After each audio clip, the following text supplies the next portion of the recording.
Hi నమస్తే, welcome to KK news. Telangana ప్రజలారా, మా ఛానల్ ప్రతి ఒక్క లైక్ షేర్ చేయండి.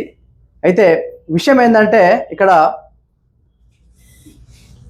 పెద్ద కంచె అని బోడుప్పల్లో పెద్ద కంచె చెంగిచెల్లు ఉంటుంది.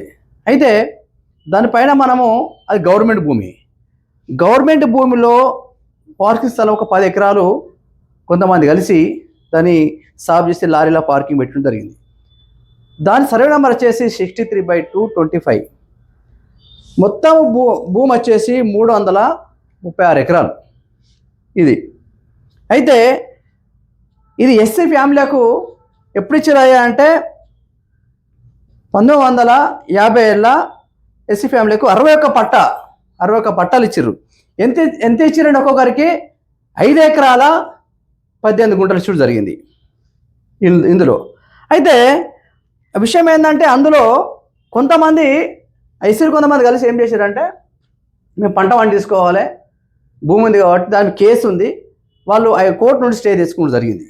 ఇదే భూమిలో కొంతమంది బోర్లు వేసుకొని పంట పండించడానికి కోర్టు స్టే ఇచ్చడం జరిగింది. ఇదే పెద్ద కంచెల కొంతమంది చేసుకుంటారు. కొన్ని భూములు ఏం చేశారు, గవర్నమెంట్ హ్యాండ్ ఓవర్ చేసారు. అది కేసు నడుస్తుంది, గవర్నమెంట్ హ్యాండ్ ఓవర్లే ఉన్నది. అయితే ఈ భూమి వచ్చేసి లవణ్య పట్ట. ఈ భూమి అంతా లవణ్య పట్ట అయితే కొంత పంట చేసుకుంటారు. అయితే మన దృష్టికి ఏమొచ్చిందంటే, కొంతమంది మీడియా వాళ్ళే భూమి సాగు చేసి లారీలది బిజినెస్ పెట్టిరని సమాచారం వచ్చి జరిగింది. మనము అక్కడికి వెళ్ళి స్టోర్ చేసినాం. స్టోర్ చేస్తే అక్కడ మిత్రుడు ఏమంటుండు నాతో, ఒక రిపోర్టరు, భూమి దీనిపైన ఇట్లా ఉంటుందని చెప్తుంటాం. ఏం చేస్తాం మనము? మనదంటే ఎట్లా మన అవుతుందండి? మీరు అగ్రిమెంట్ తీసుకున్నారు దీన్ని ఎట్లా? మనదంటే ఎట్లా? మీరు మనదంటే దానికి ఒక ఉంటుంది కదా, అంటే రెంట్ తీసుకున్నావా? మొత్తం ఇది ఒక 10 ఎకరాలు రెంట్ తీసుకున్నావా? అంటే వదిలేసాడంటే వేరే ప్రవేశం ఏమన్నా? అయితే ఈ విషయము తోటి జర్నలిస్టు వదిలేవా అంతే పోతావా వెళ్ళావా అని మనకు ఫోన్లో సంఘటన జరుగుతుంది. అది మన వీడియో పెట్టడం జరిగింది. అయితే ఇక్కడ ఏమవుతుందంటే, ఇక్కడ వాస్తవానికి ఎంఆర్ఓ ఏం చేస్తుంది, ఈ గవర్నమెంట్ భూమి సాగు చేసి గత 3 నెలలు నడుస్తుంది.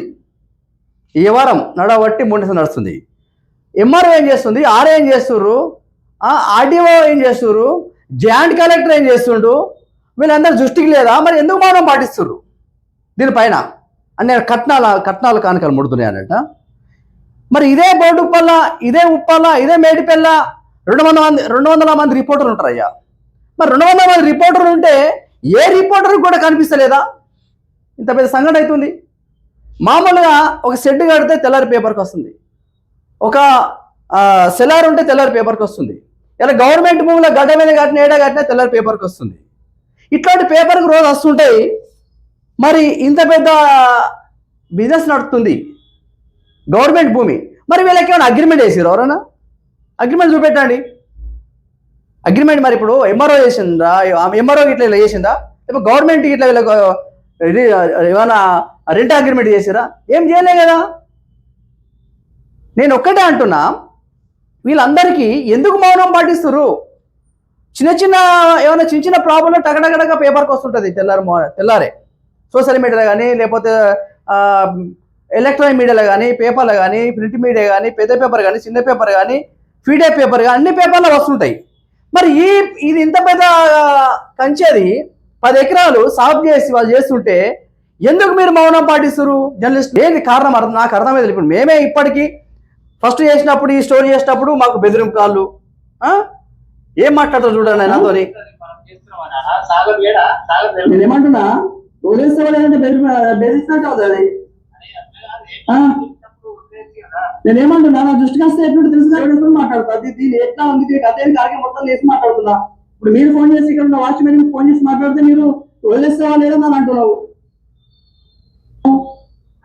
నా దృష్టికి వచ్చే అవసరము, దృష్టికి వస్తే ఏదో చేసుడే.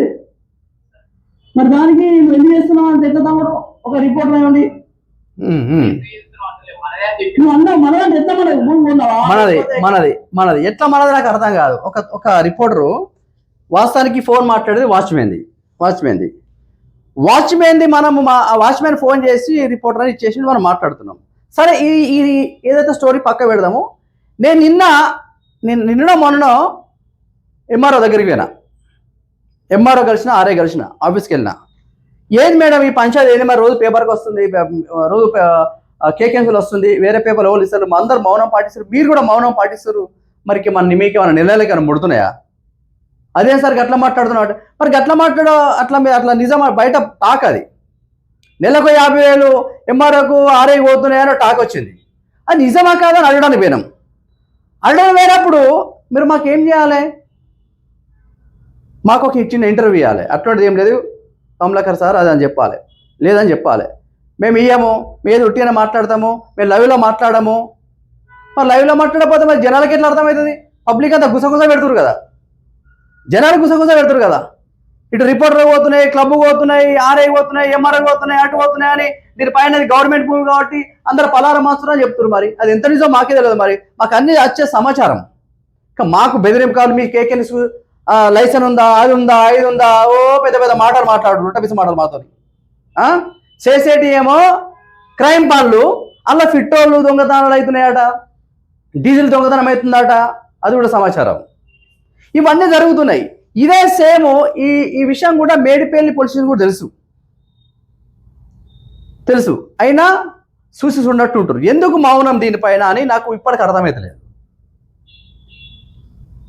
ఆర్ఐ గారు ఏమైంది సార్ అని అంటే, పోతుంది సార్ ఒక 10 రోజులు అంతా అయిపోతుంది సార్, ఏం ఉండదు.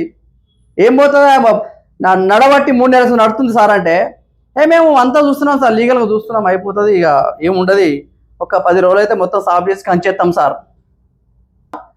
ఇంకా కొంతమంది అంటారట కేకే ఛానల్తో ఏమి కాదు, వీడియో వేసుకొని అంటారట. నేను ఇడిచిపెట్టే సమస్య లేదు. గవర్నమెంట్ భూమిలో ఎవరైతే చేస్తున్నారో 8 మంది 10 మందో మీడియా మిత్రున్నారో ఎవరో తెలియదు, కానీ దీన్ని బంద్ చేసాక ఇడిచిపెట్టలేదు. ఎందుకంటే ఇది గవర్నమెంట్ భూమి, పని చేసుకొని వాళ్ళు అద్దాను. నేను ఎవరైనా పని చేసుకోవాలి. మీడియా అంటే గవర్నమెంటే కాదు మనది, అందరూ తెలిసిన విషయమే. పని చేసుకోవాలి. కానీ అదే మంచి పట్టున్న భూమి తీసుకొని లీగల్గా అగ్రిమెంట్ చేసుకోండి. రోల్ వద్దన్నాం కదా. గవర్నమెంట్ భూమి వాటేమో మాట్లాడుతున్నాం. రేపు మేమెందుకు మాట్లాడతాం? మాకేం అవసరం? మాకేం కడుపునొప్పా మీరు పని చేసుకుంటే? మాకేం కడుపునొప్పి? ఎవరి పనులు చేసుకుంటారు. ఇక్కడ గవర్నమెంట్ భూమి అంటేనే మనం ఇంటర్ అయినాం. దానికి మా మీద కారాల మీద నూరుడు అవన్నీ చూస్తున్నాక ఇంకా చాలా వస్తున్నాయి, ఇంకా చాలా ఉన్నాయి మాట్లాడేది. ఆ మాట్లాడేది ఈ వెనక గ్యాంగ్ లీడరు, ఆ గ్యాంగ్ లీడర్లు ముచ్చట అవన్నీ నేను చెప్తా, ఒక్కొక్కటి విషయం చెప్తా. ఇది విషయము. ఎందుకంటే ఈ మాట ఏం చెప్తున్నంటే, అతి తొందరలో ఎంఆర్ఓ గారు, మేడం గారు దీనిపై చర్యలు తీసుకోవాలి. మీరు ఆర్ఐ గారు చర్యలు తీసుకోవాలి. దాంతోపాటు జాయింట్ కలెక్టరు అందరు కానీ దృష్టికి వచ్చింది, ఆయన మీరు పట్టించుకుంటలేరు. 3 నెలలు నడుస్తుంది, రోజు 5,000 10,000 20,000 కలెక్షన్ జరుగుతుంది. వాస్తవానికి ఎందుకు ఊకుంటారో తెలియదు. సరే మీకైనా అగ్రిమెంట్ కూడా చూపెట్టుర్రి, మీ జోలికి రమ్మేము. ఇది నేను చెప్పే విషయం. వాస్తవానికి ఈ కంచె వెనుక ఈ 10 ఎకరాల భూమి వెనుక ఎవరు ఉన్నారో అది కూడా తీస్తాను నేను త్వరలోనే. ఇడిచిపెట్టే సమస్య లేదు. ఎందుకంటే మమ్మల్ని కూడా రకరకాల మాటలు బయట అంటుర్రాట, మా ఛానల్ గురించి, నా గురించి కూడా. నేను ఇడిచిపెట్టే సమస్య లేదు. ఇది అయితే ఇంకొక సమాచారం మనకు వాస్తవానికి ఏంటంటే, కాగజ్ తీసుకున్నావా ఇక్కడ 150 లారీలు పెట్టిరు. ప్రజలకు అర్థం చెప్తున్నాను, ఇది భూమి అయితే 3 నెలల నడుస్తుంది. ఇది 3 months నుండి 3 నెలల ఉంది ఈ కంచెలో ఈ లారీలు పెట్టుడు నడుస్తుంది. మరి 3 నెలల ఉంది ఎంఆర్ఓ కానీ, ఆర్ఏ కానీ, ఆర్డీఓ కానీ, జాయింట్ కలెక్టర్ కానీ దీన్ని ఎన్నికలు నడిపిస్తురా? ఇంకా బడ నాయకులు నడిపిస్తురా?